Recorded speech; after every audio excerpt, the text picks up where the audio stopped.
চোখের পলকে ধুলোর সঙ্গে মিশে যায় ঘরটি। গেল সোমবার গাজার খান ইউনিসে সতর্কবার্তা জারির পরপরই ভয়াবহ হামলা চালায় ইসরায়েল। ধোঁয়া কমে যাওয়ার পর হামলার স্থানে দেখা যায় ক্ষেপণাস্ত্র বিস্ফোরণের বিশাল গর্ত।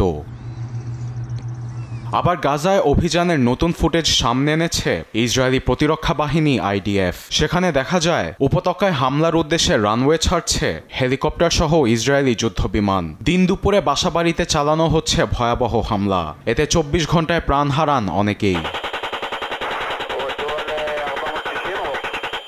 এমন বর্বরতায় ইসরায়েলের বিরুদ্ধে সোমবার যৌথ বিবৃতি দিয়েছে যুক্তরাজ্য, ফ্রান্স ও কানাডা। 3 পরাশক্তি বলছে গাজায় সব ধরনের অভিযান বন্ধ না হলে ইসরায়েলের বিরুদ্ধে নিষেধাজ্ঞা দেওয়া হবে। এছাড়াও আরও 22টি দেশ উপত্যকায় ত্রাণ সরবরাহ পুরোপুরি চালু করতে তেল আবিবকে চাপ দিচ্ছে। তবে নিষেধাজ্ঞার হুমকিকে বুড়ো আঙ্গুল দেখিয়ে নেতানিয়াহু বলেছেন গাজায় সব ধরনের সামরিক অভিযান অব্যাহত থাকবে।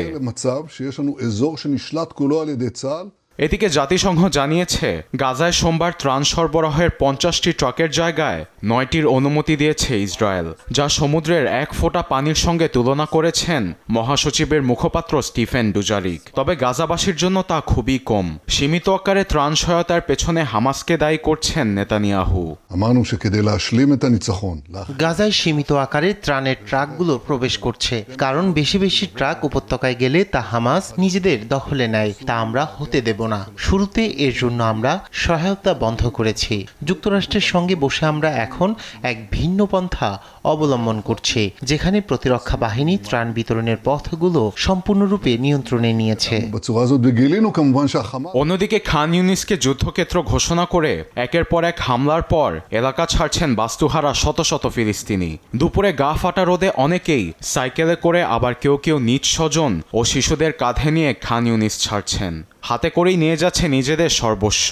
নিজ ঘরবাড়ি ছাড়ার বেদনা ও ক্ষোভ নিয়ে অজানা ভবিষ্যতের দিকে ফিলিস্তিনিরা। আরবিদ আফসার, নিউজ ডেস্ক, দেশ টিভি।